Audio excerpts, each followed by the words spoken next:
ये 10 सेकंड का video power of बिंदी बताने के लिए हमारे हिंदू कल्चर में, हमारे इंडियन कल्चर में, हमारे शास्त्र के अनुसार और साइंस के अनुसार। नमस्कार, मेरा नाम है आकांक्षा।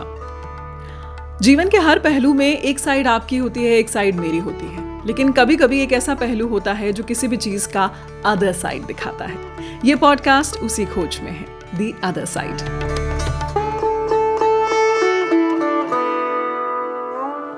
The other side of bindi culture में सबसे पहले तो जानेंगे कि क्या बिंदी का ओरिजिन वाकई भारत में हुआ है। बिंदी के लिए शास्त्र क्या कहता है, हिंदू शास्त्र, और उसके साथ साथ साइंस क्या कहती है। क्या बिंदी एक शादीशुदा औरत की निशानी है और उसे लगाना बहुत जरूरी है। और चौथी और बहुत इंपॉर्टेंट चीज कि बिंदी का शेप, साइज और प्लेसमेंट बदला और इसमें बॉलीवुड ने बहुत बड़ा रोल अदा किया है। और आखिर में, क्या बिंदी का महत्व सिर्फ औरत के जीवन में ही है? क्या आदमी के जीवन में भी इसका कोई महत्व है? सबसे पहले शुरुआत करते हैं कि शास्त्र बिंदी को लेकर क्या कहता है। तो हाँ, अगर हम हमारे शास्त्र को पढ़ेंगे तो उससे हमें ये बात आसानी से समझ में आएगी कि हमारे शरीर में जो चक्रा है, यानी कि जो कुंडलिनी शास्त्र है, उसके अनुसार सबसे आसान तरीके में कहते हैं ब्राउ चक्रा, उसे संस्कृत में कहते हैं आज्ञा चक्रा, उसे इंग्लिश में कहते हैं बैलेंसिंग चक्र। ऐसा माना जाता है शास्त्र के अनुसार कि वो हमारी दोनों भावों के बीच में है कि नहीं, इस मिथ को भी आगे ब्रेक करूंगी। तो फिर पीढ़ी दर पीढ़ी ये बात चलित हो गई कि अगर हम रोज एक ही प्रेशर से अपने माथे पर हमारे बैलेंसिंग चक्रा या आज्ञा चक्रा पर प्रेशर देते हैं बिंदी लगाते वक्त, तो ये हमारी पूरी बॉडी के 5 सेंसेस को बैलेंस करता है। कहा यह भी गया कि भाई औरतों के लिए हर रोज बिंदी लगाना खासकर शादी के बाद इसलिए जरूरी है क्योंकि शादी के बाद उनके टास्क्स जो हैं, कोर जो हैं, वो बढ़ जाते हैं और उन्हें मल्टीटास्किंग होना पड़ता है। तो उनका जो मन है वो शांत रहे और वो एकाग्र मन से अपने सेंसेस को बैलेंस करके ये सारे काम कर पाएं, इसीलिए हर रोज उन्हें बिंदी लगानी चाहिए। लेकिन क्या ये काम जो हम शिल्पा की बिंदी लगाते हैं उससे होगा कि नहीं होगा, इस मिथ को भी आगे ब्रेक करूंगी। तो एक तरीके से बिंदी का जो महत्व है, जैसा कि हमारे हिंदू शास्त्र में मेडिटेशन को, ध्यान को बहुत महत्व दिया गया है, उसका एक जरिया है। साइंस के अकॉर्डिंग जो हमारी पीनल ग्लैंड है, जो कि हमारे ब्रेन के मिडिल पार्ट में है, जो दो बहुत इंपॉर्टेंट हार्मोन सिक्रीट करती है, एक मेलेटोनिन और दूसरा सेरोटोनिन। मेलेटोनिन जिससे कि हमें अच्छी नींद आती है, सेरोटोनिन जिससे कि जो कि हैप्पी हार्मोन कहलाता है। ये हमारे दिमाग के मिडिल रीजन में है। तब अगर हम साइंस और शास्त्र को मिलाएं तो उससे पहली बात तो ये समझ में आती है कि हमारा जो बैलेंसिंग चक्रा है, यानी कि आज्ञा चक्रा, वो दोनों भावों के बीच में नहीं है, वो हमारे माथे के सेंटर में है, जहां ओरिजिनली सबसे पहले बिंदी या तिलक को प्लेस किया जाता था, यहां बिल्कुल सेंटर में। लेकिन क्या ये वाकई सिर्फ औरतों पे लागू होता है, आदमियों पे लागू नहीं होता? और ये जो प्लास्टिक की बिंदी या फिर जो सिंथेटिक बिंदी हम लगाते हैं, उससे भी उतना ही काम करता है कि नहीं करता है? उससे पहले हम बात कर लेते हैं कि क्या बिंदी का ओरिजिन वाकई भारत में हुआ है। तो देखिए, सबसे पहले जो बिंदी का मेंशन है वो है ऋग्वेद में, जो कि 3000 BC पहले लिखे गए थे, उसमें इनका मेंशन है बिंदी का। लेकिन अगर हम इंडस वैली सिविलाइजेशन से जो हमें प्रूफ मिले हैं उन्हें भी देखते हैं और उन्हें पढ़ते हैं, तो हिस्टोरियंस का कहना है कि वहां पर भी जो अवशेष मिले हैं उसमें बिंदी, लोगों ने जो कुमकुम की बिंदी है वो माथे पर लगाई हुई है, इसके प्रूफ मिले हैं। तो मतलब इंडस वैली सिविलाइजेशन ऋग्वेद से भी और पहले लिखी गई थी, 3500 BC में लिखी गई थी, तो वो और भी पहले की बात है। यानी कि बिंदी का ओरिजिन हुआ तो भारत में ही है, लेकिन ये कैसे सिर्फ औरतों के लिए शादीशुदा निशानी बन गया, ये एक बड़ी मजेदार बात है। उससे पहले मैं आपको बताती हूँ कि ओरिजिनली, कल्चरली और सभ्यता के अनुसार, समाज के अनुसार भारत में किस तरह की और किन चीजों की बिंदी लगाई जाती थी। जिस तरह भारतीय सभ्यता में हर चीज समाज और वर्ग के हिसाब से बांटी गई है, तो आपको जानकर हैरानी होगी कि बिंदी को या तिलक को भी उसी तरह से बांटा गया था। अगर आप बहुत हिस्टोरियंस में देखेंगे, मैथमेटिशियन आर्यभट्ट या फिर इकोनॉमिस्ट चाणक्य, अगर आप इनके तिलक को देखेंगे तो दोनों एक अलग किस्म का तिलक लगाते हैं, 3 लाइन या फिर यू, 3 लाइन, फिर सीधा तिलक। इन सब का भी अपना एक अलग मतलब होता है, खैर उस पर कभी और बात करेंगे। आज सिर्फ इस छोटी सी डॉट बिंदी को लेकर ही बात कर रहे हैं। तो जब भारत में समाज के अकॉर्डिंग इसको डिवाइड किया गया तो कुमकुम की बिंदी, चंदन की बिंदी, टर्मरिक यानी कि हल्दी की बिंदी, और चौथी हुई ऐश यानी कि भभूति की बिंदी।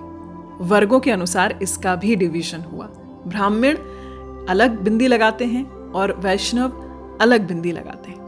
लेकिन समय के साथ साथ बिंदी जो है वो सिमट कर एक डॉट की तरह सिर्फ एक शादीशुदा औरत की निशानी बन के रही। आज के समाज में हम बहुत से ऐसे लोग हैं जिनको देखेंगे जो अगर कोई विधवा है यानी कि विडो है, उन्हें भी कहते हैं कि चलिए शोक का जब समय है वो पूरा हो जाता है, उसके बाद आप छोटी सी बिंदी लगा लीजिए, चाहे काले रंग की ही बिंदी लगा लीजिए, क्योंकि माथा सूना जो है औरत का वो अच्छा नहीं लगता है अगर बहुत लंबे वक्त तक आप बिंदी लगा रहे हैं। फॉर इंस्टेंस मैं यहाँ पे एक छोटा सा एग्जाम्पल देती हूँ। मैं तो जब साड़ी पहनती हूँ तब बिंदी लगाती हूँ, लेकिन जब मैं जीन्स वेस्टर्न कपड़े पहनती हूँ तो उसके साथ बिंदी नहीं लगाती हूँ। बहुत से लोग उसके साथ भी बिंदी लगाते हैं।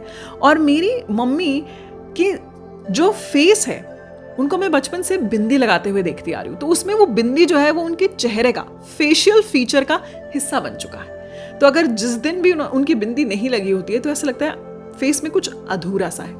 लेकिन क्या ये वाकई सिर्फ शादीशुदा औरत की जिम्मेदारी है? एक बार फिर से हम इसमें शास्त्र को देख लेते हैं। शास्त्र ने पूरी तरह से कहा हुआ है कि जो हमारा आज्ञा चक्र है वो आदमी और औरत दोनों में है, इसलिए बिंदी और तिलक का कोई जेंडर नहीं है। अगर आप हर रोज अपने माथे पर चाहे कुमकुम की, चाहे हल्दी की, चाहे चंदन की या फिर भभूति की बिंदी लगाते हैं या तिलक लगाते हैं तो ये दोनों के लिए उतना ही कारगर साबित होता है। ये और बात है कि भगवान के मैसेंजर्स ने धीरे धीरे करके ये सिर्फ औरतों के लिए कर दिया कि बिंदी लगाना एक शादीशुदा औरत की जिम्मेदारी है। अब अगर हम शास्त्र की बात करें और साइंस की बात करें तो बैलेंसिंग चक्रा जो कि आपके माथे के बिल्कुल बीच में है, ये तो आदमी और औरत दोनों के हैं। अगर हम आज भी मंदिर जाते हैं तो पंडित जी आदमी और औरत दोनों को बिंदी या फिर तिलक लगाते हैं। तो बिंदी का कोई जेंडर नहीं है। और सिर्फ शादीशुदा महिलाओं को क्या वाकई में, एक बार फिर से मेरा सवाल है कि ये बिंदी लगाने का जिम्मा है? और वो जो हम आजकल की बिंदी लगाते हैं जैसे मैंने लगाई हुई है, क्या ये वाकई हमें वही मेडिटेटिव इफेक्ट देती है? इसका जवाब मैं आखिर में दूंगी। उससे पहले बात कर लेते हैं कि बॉलीवुड में और टाइम बिंदी का एवोल्यूशन कैसे हुआ। तो अगर हम सबसे पहले कुछ आइकॉनिक पर्सनालिटीज देखते हैं जो कि बहुत छोटी सी डॉट जैसी बिंदी लगाती थी, जैसे कि पेंटर अमृता शेरगिल की अगर आप कुछ फोटोज देखेंगे तो बहुत छोटी सी सेंटर में डॉट जैसी बिंदी लगाती थी, महारानी गायत्री देवी, या फिर और कई ऐसी बॉलीवुड की 40s की 50s की एक्ट्रेस हैं जिन्हें आप देखेंगे जो बहुत छोटी सी बिंदी लगाते थे।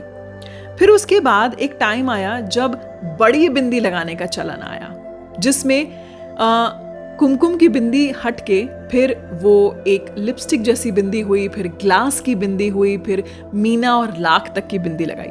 आपको याद होगा एक्ट्रेस नंदा या फिर माला सिन्हा, इन्होंने भी वो जो ग्लास जैसी बिंदी है वो लगाई है, जो वाकई बहुत खूबसूरत लगती है। एक बड़ी इंटरेस्टिंग सी बात आपको बताती हूँ। 1986 में जब बिंदी का रेवोल्यूशन आया तब आया शिल्पा 4 चांद लगाए। शिल्पा ने अपनी जो बिंदियां हैं सिंथेटिक की बिंदी उसे लॉन्च किया, जिसके पीछे एक ग्लू हुआ करता था। 1989 में मूवी आई थी चांदनी, जिसमें श्रीदेवी ने अपनी मैचिंग साड़ी के साथ में मैचिंग बिंदी का जो चलन शुरू किया था वो आज तक बरकरार है। बॉलीवुड और बिंदी का एक बड़ा इंटरेस्टिंग ऑब्जर्वेशन आपको बताती हूँ। 1981 में मूवी आई थी सिलसिला, जिसमें एक बहुत इंटरेस्टिंग सीन है जहां एक ही फ्रेम में रेखा जी भी हैं और उनके साथ साथ जया बच्चन जी भी हैं। इस पूरी मूवी को अगर आप गौर से देखेंगे तो जया बच्चन जी ने बहुत छोटी डॉट वाली बिंदी माथे के सेंटर में लगाई है, वहीं पर उसके उलट रेखा ने पूरी मूवी में ज्यादातर बहुत ही बिग एंड बोल्ड साइज की बिंदी बिल्कुल अपनी आईब्राउज के बीच में लगाई है। वैसे आपको बताऊं, ऐसा भी कहा जाता है कि जो बिंदी है उसका प्लेसमेंट माथे के सेंटर से लेकर उसको नीचे ब्राउ उसके बीच में लाने का क्रेडिट जो है वो काफी हद तक रेखा को दिया जा सकता है, because she was the one who started this trend. लेकिन इसमें इंटरेस्टिंग ऑब्जर्वेशन क्या हुआ, वो ये हुआ कि हमारे बॉलीवुड में जब भी हमें वाइफ, सिस्टर या फिर एक ऐसा कैरेक्टर दिखाना होता है जो कि बहुत सॉफ्ट है, आज्ञाकारी है, हमेशा फैमिली ओरिएंटेड है, तो हम उन्हें एक सॉफ्ट छोटी सी बिंदी देते हैं। लेकिन वहीं पर अगर हमें बोल्ड, नेगेटिव, वैम्प का कैरेक्टर दिखाना होता है तो हम उन्हें बहुत बिग, बोल्ड और डेकोरेटिव बिंदी देते हैं। याद आया उर्वशी ढोलकिया ने जो बहुत इंटरेस्टिंग रोल प्ले किया था निका यानी कि कमौलिका का, जहां उनको एक बहुत बड़ी सी बिंदी दी थी। ये हमारा खुद की सोच है कि अगर हमें औरत को बहुत ही सेक्सुअलिटी के तौर पे दिखाना है तो उसे बिग एंड बोल्ड बिंदी देनी है, लेकिन अगर उसे हमें सॉफ्ट लुक में दिखाना है तो उसे हमें डॉट सी बिंदी देनी है। बॉलीवुड की ऐसी ऑब्जर्वेशन पे एक बड़ा इंटरेस्टिंग सा सवाल, आपने उषा उत्तप को देखा होगा, who is a rock star, लेकिन हमेशा वो बिंदी जरूर लगाती है। उनके बिंदी पर के का भी मार्क होता है, लेकिन उनका नाम तो यू से शुरू होता है, तो फिर के किस लिए? अगर आप गेस कर सकते हैं या गूगल कर सकते हैं तो कमेंट करके जरूर बताइएगा। Coming back to the first point, बिंदी का अदर साइड, यानी कि हमेशा औरत के श्रृंगार में, खासकर शादीशुदा औरत के श्रृंगार में बिंदी को बहुत महत्व दिया जाता है। बिंदी का जो संयोग है वो पति की उम्र से जोड़कर देखा जाता है।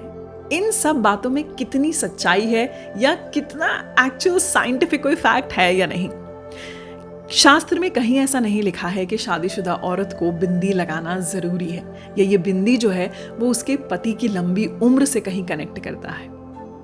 हमारा शास्त्र बिंदी को एक बैलेंसिंग चक्रा की तरह देखता है, दोनों ब्राउज के बीच में नहीं बल्कि हमारे माथे के सेंटर में। दूसरी बहुत इंपॉर्टेंट बात, गुणीजन ये भी कहते हैं कि आज मिलने वाली ये जो सिंथेटिक बिंदी है, अगर इसे आप अपने एक्चुअल आज्ञा चक्रा या फिर बैलेंसिंग चक्रा पर लगाते हैं तो ये उसकी एनर्जी को ब्लॉक करता है, इंस्टेड उसे मेडिटेटिव इफेक्ट देने में। सिंथेटिक बिंदियों के लिए जो कई बार ग्लू का इस्तेमाल होता है, अगर वो अच्छी क्वालिटी की नहीं है तो वो आपको स्किन डिजीज भी दे सकती है। एक बार फिर से शास्त्र ये कहता है कि अगर आप वाकई में बिंदी या तिलक का महत्व समझना चाहते हैं तो उसका सिंपल सा महत्व यही है कि अपने जीवन में अगर आप बैलेंस लाना चाहते हैं तो कुमकुम, हल्दी, चंदन या फिर भभूति, इनमें से किसी की भी बिंदी हर रोज सुबह आप लगाएं। शास्त्र में एक और कंक्लूजन मैंने पढ़ा जो मुझे बिंदी का सबसे खूबसूरत कंक्लूजन लगा। हमारा शास्त्र ये कहता है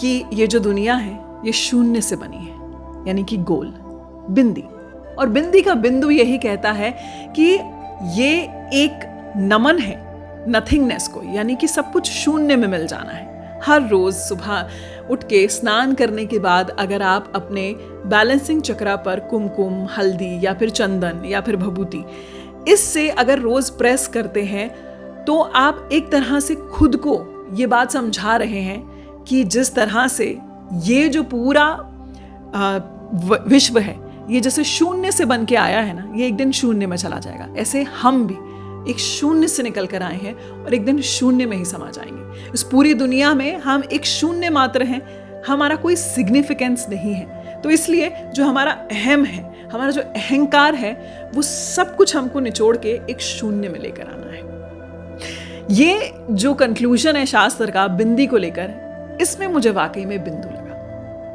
अगर आपको ऐसा लगता है बिंदी के इस अदर साइड को जानकर आपको खुशी हुई तो कमेंट जरूर छोड़िएगा मेरे लिए, या फिर आप मेरे इस पॉडकास्ट का हिस्सा भी बन सकते हैं मुझे एक ईमेल करके।